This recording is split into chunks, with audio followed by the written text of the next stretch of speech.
राम राम जी। आज चर्चा का विषय रखते हैं नवदा भक्ति के बारे में। ये संक्षिप्त शिव पुराण रुद्र संहिता पेज संख्या 193, 194, 195 से है। सती ने प्रश्न पूछा है और उसके उत्तर में भगवान शिव द्वारा ज्ञान और नवदा भक्ति का विवेचन किया गया। तो प्रश्न करने वाला कौन है? प्रश्न करने वाली हैं सती जी और उत्तर देने वाले हैं शिव जी। भक्ति 9 प्रकार की बताई गई है। इसमें शिव ने कहा है कि विज्ञान वो है जिसके उदय होने पर मैं ब्रह्म हूं ऐसा दृढ़ निश्चय हो जाता है, वो विज्ञान है।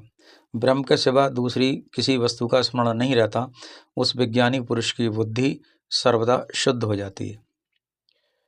आगे वो बता रहे हैं,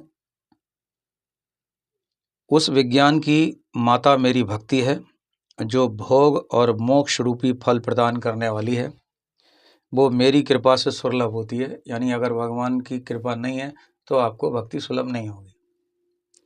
मैंने तो ये भी देखा कि रामचरितमानस बिल्कुल दुकान के काउंटर पर रखी है या ऑफिस में रखी है, 3 वर्ष तक रखी रहती है और लोग उसको खोलकर पढ़ भी नहीं पाते हैं।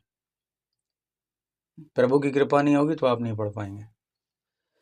तो शिवजी ने बताया भक्ति 9 प्रकार की होती है। सती, भक्ति और ज्ञान में कोई भेद नहीं है, यानी कोई अंतर नहीं है। कोई व्यक्ति भक्ति कर रहा है, कीर्तन कर रहा है, और कोई व्यक्ति ज्ञान के लिए पुस्तकें पढ़ रहा है, धार्मिक पुस्तकें पढ़ रहा है। वो कह रहे हैं तो ज्ञान में भक्ति में कोई अंतर नहीं है। जो भक्ति का विरोधी है उसे ज्ञान की प्राप्ति नहीं होती है। जैसे कोई साइंटिस्ट है, वो ये कहे कि भक्ति कुछ होती नहीं है, तो उसे ज्ञान की प्राप्ति नहीं होगी। ज्ञान अलग है और स्कूली शिक्षा अलग है। मैं सदा भक्त के अधीन रहता हूँ। भक्ति के प्रभाव से जातिहीन नीच मनुष्यों के घर में भी मैं चला जाता हूँ, इसमें संशय नहीं है। भक्ति 2 प्रकार की होती है। एक वैधि विधि है जो शास्त्र विधि से प्रेरित है, एक स्वाभाविक ही है जो हृदय से सहज ही उत्पन्न हो जाती है। जो कामना मूलक भक्ति होती है वो निम्न कोटि की मानी गई है। मतलब यहाँ समझो, जैसे आप भक्ति कर रहे हैं कोई कामना के साथ, जैसे आप गंगा स्नान जा रहे हैं, वह हवन पूजन कर रहे हैं, लेकिन इसलिए कर रहे हैं कि मेरे मन में शांति हो जाए, तो एक कामना तो ही ना मन में। फिर आपने इसलिए की कि मेरा विवाह हो जाए। तो जो कामना के साथ भक्ति होती है वो निम्न कोटि की मानी गई है। जिसमें कोई कामना ही नहीं होती वो भक्ति उच्च स्तर की मानी जाती है। इसलिए बहुत से लोग तो ये भी कामना नहीं करते कि मुझे मुक्ति मिल जाए, कोई कामना नहीं करते। वो कहते हैं जो प्रभु की इच्छा।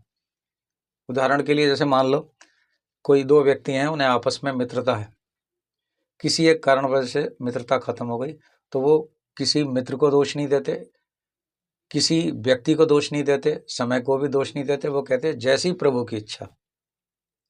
प्रभु की इच्छा से शुरू हुई, प्रभु की इच्छा से खत्म हो गई। ये भी एक भक्ति का अंग है, अभी समझाऊंगा आपको। मुनियों ने सगुणा और निर्गुणा दोनों भक्तियों के अंग बताए गए हैं, यानी सगुण भी है और निर्गुण भी है। मैं उन 9 अंगों का वर्णन करता हूं, तुम प्रेम से सुनो देवी। श्रवण, कीर्तन, स्मरण, सेवन, दास्य, अर्चन, सदा मेरा बंधन, सख्य और आत्मसमर्पण, ये विद्वानों ने भक्ति के 9 अंग बताए हैं।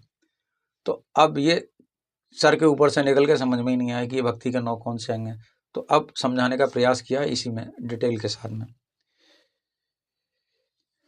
जो स्थिर आसन से बैठकर, मतलब एक जगह बैठ जाओ, हिले डोलो भी नहीं, तन मन आदि से मेरी कथा कीर्तन आदि का नित्य सम्मान करता हुआ प्रसन्नता पूर्वक श्रवणपुट माने कान, श्रवणपुटों से उसके अमृतोपम रस का पान करता है, उसके इसी साधना को श्रवण कहते हैं। जैसे मान लो कोई कीर्तन कर रहा है, तो एक तो कीर्तन करने वाला है, एक सुनने वाला है।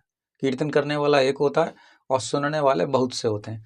तो जो सुन रहे हैं अपने कानों से, भक्ति का श्रवण कर रहे हैं, वो श्रवण नाम की भक्ति का एक अंग है। अब आज के समय में कुछ लोग मोबाइल पे भजन चला लेते हैं और सुनते हैं। भाई समय बदला, स्थितियां बदली, तो यहाँ भी जो सुनना है ये भी भक्ति का एक अंग है। जो हृदय काश के द्वारा मेरे दिव्य जन्म कर्मों का चिंतन करता हुआ प्रेम से वाणी द्वारा उसका उच्च स्वर से उच्चारण करता है, उसके इस भजन साधन को कीर्तन कहते हैं। यानी भगवान के गुणों की चर्चा करना। इसमें भजन भी हो सकता है। भजन में तमाम प्रकार के भजन होते हैं जिसमें भगवान के गुणों की चर्चा होती है, उसे कीर्तन कहते हैं। अब कीर्तन में बहुत से लोग ऐसे करके ऐसे ताली बजाते हैं, तो मैंने ये देखा कि जो लोग ऐसे ताली बजाते हैं वो लोग निरोग रहते हैं, उन्हें कोई रोग नहीं रहता। अब मैं यहाँ इस बात की पुष्टि करने के लिए एक उदाहरण देख रहा हूँ। आपने कभी हिजड़ों को अस्पताल में भर्ती नहीं देखा होगा। क्यों? क्योंकि वो ताली बजाते हैं। ताली बजाने से ये जो पॉइंट है ये दब जाते हैं और आप निरोग रहते हैं। ये कीर्तन में अपने आप स्वतः हो जाता है, इसलिए कीर्तन में ताली भी बजाओ। मुझ नित्य महेश्वर को सदा और सर्वत्र व्यापक जानकर जो संसार में निरंतर निर्भय रहता है उसी को स्मरण कहते हैं।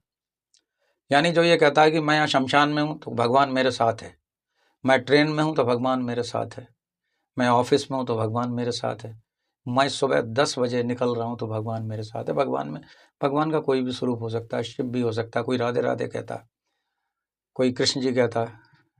तो भक्ति का अलग अलग साधन होते हैं। जो हमेशा भगवान को अपने साथ मान के चलता है वो स्मरण कहलाता है। अरुणोदय यानी सूर्य निकलना। अरुणोदय से लेकर हर समय सेव्य की अनुकूलता का ध्यान रखते हुए हृदय और इंद्रियों से जो निरंतर सेवा की जाती है वही सेवन नामक भक्ति। जैसे कुछ लोग भगवान की प्रतिमा ले आते हैं और उनकी सेवा करते हैं, कुछ लोग कुत्तों की सेवा करते हैं कि भाई इसमें भी प्राण है, कुछ लोग चींटियों को भोजन कराते हैं कि भाई इसमें भी प्राण है, हमें भोजन कराना है, कुछ लोग पक्षियों को दाना पानी रखते हैं कि भाई पक्षियों में भी ईश्वर का अंश है, इन्हें भी हमें भोजन कराना। तो ये जो भक्ति है वो सेवन नाम की भक्ति है। अपने प्रभु का किंकर समझकर हृदय अमृत के भोग से स्वामी का सदा प्रिय संपादन करना दास्य कहलाता है। यानी जो भगवान को ऐसा लग रहा है कि जो भगवान को प्रिय हो हम वही करेंगे, तो वो दास्य भाव है। कुछ लोग सखी भी बन जाते हैं, यानी भगवान को पुरुष मानते हैं और अपनी आत्मा को स्त्री मानते हैं, वो सखी बन जाते हैं। बहुत से लोग मजाक भी उड़ाते देखे गए हैं, लेकिन मैंने देखा कि एक पुलिस के बहुत बड़े अधिकारी थे, वो भी सखी बन गए थे। तो ये भी एक भाव है, ये दास्य भाव है। अपने धन वैभव के अनुसार शास्त्रीय विधि से मुझ परमात्मा को सदा पाद आदि 16 उपचारों से जो समर्पण करना है वो अर्चन कहते हैं। जैसे भगवान है, अब मैं पंच उपचार समझा रहा हूँ। जैसे कोई भी आपने भगवान को बुलाया, उनको फूल दिया, आसन दिया, फिर आपने जल दिया, ये दूसरा उपचार हो गया। फिर आपने उन्हें मिष्ठान खिलाया, तीसरा उपचार हो गया। फिर आपने रोली से तिलक किया। फिर आपने अपने घर में कोई चीज़ बनी हुई खीर आदि निवेदन किया, दीप जलाया, धूप दिखाई, तांबूल अर्पण किया। तो ये जितनी जितनी चीज़ें कह रहे हैं ये उपचार कहलाते हैं। इस तरीके से धीरे धीरे 16 उपचार हो जाते हैं। जैसे आपने जल दिया तो वो भी एक उपचार है। तो ये 16 उपचारों से पूजा करना या पंच उपचार से पूजन करना ये अर्चन कहलाता है। मन, ध्यान और वाणी से वंदनात्मक मंत्रों के उच्चारण पूर्वक 8 अंग से भूतल का स्पर्श करते हुए जो इष्ट देव को नमस्कार करते हैं उसे वंदन कहते हैं। यानी बिल्कुल साष्टांग दंडवत प्रणाम कर लो, वो वंदन है, वंदना है। लेकिन स्त्रियों के लिए साष्टांग दंडवत प्रणाम नहीं है। ईश्वर मंगल या अमंगल जो कुछ भी करता है वो सब मेरे लिए मंगल ही है, ऐसा दृढ़ विश्वास रखना सख्य भक्ति का लक्षण है। जैसे ईश्वर ने आपसे कोई चीज़ ले ली या कोई चीज़ दे दी मैं तो खुश है, ले ली मैं नाराज है। भगवान ने आपको किसी से मित्रता के रूप में जोड़ा और फिर आपको अलग कर दिया, तो अलग कर दिया उसमें भी भगवान की कृपा है और जोड़ दिया तो भी भगवान की कृपा है। यानी जो कुछ हो रहा है, मंगल हो रहा है या अमंगल हो रहा है, सब मेरे हित के लिए है, ऐसा भाव रखना जो है वो सख्य भक्ति का लक्षण है। देह आदि, मेरा जो शरीर आदि है, जो कुछ भी कही जाने वाली वस्तु है, सब भगवान की प्रसन्नता के लिए उन्हीं को समर्पित कर देना। यानी शरीर भी भगवान को अर्पित कर देना। बहुत से लोग ऐसे हैं गंगा के तट पे चले जाते हैं, वहाँ झोपड़ी डाल के रहते हैं और कहते हैं अब तो हम भगवान के हो गए, यहीं हमें मृत्यु मिल जाए, यहीं हमारा शरीर त्याग हो जाए। ऐसी भी कामना कुछ लोग करने वाले लोग हैं। निर्वाह के लिए जो कुछ भी बचा कर ना रखना, निर्वाह की चिंता से रहित हो जाना आत्मसमर्पण कहलाता है। ये भक्ति के 9 अंग है। जैसे मैं कसला जाता हूँ तो उसमें एक बाबा जी हैं, करीब 10 साल हो गए मुझे उनको देखते हुए। वो कभी भी किसी से मांगने नहीं जाते हैं बाहर। मैंने प्रभु जी आप कहीं मांगने नहीं जाते हो? तो उन्होंने कहा भैया भगवान की इच्छा वही भेजेगा तो खाऊंगा मैं। और सिर्फ वो नित्य कर्म के लिए बाहर जाते हैं, अपने उसी आश्रम में रहते हैं। मैंने उन्हें कभी आश्रम से बाहर भी नहीं देखा, 10 सालों में कभी बाहर नहीं देखा। वो अंदर ही बैठे रहते हैं और प्रभु कृपा से उनके पास भोजन के लिए व्यवस्था अपने आप ही हो जाती है। कोई नहीं कोई दे जाता है, जैसे मैं दे जाता हूँ, कभी कोई और दे जाता है, या मेरे द्वारा प्रेरित जो लोग हैं वो भी दे जाते हैं। तो ये कहलाता है भगवान को आत्मसमर्पण।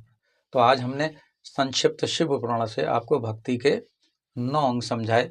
हरिओम। मैं पंडित राकेश पांडे, बरेली, उत्तर प्रदेश, भारतवर्ष।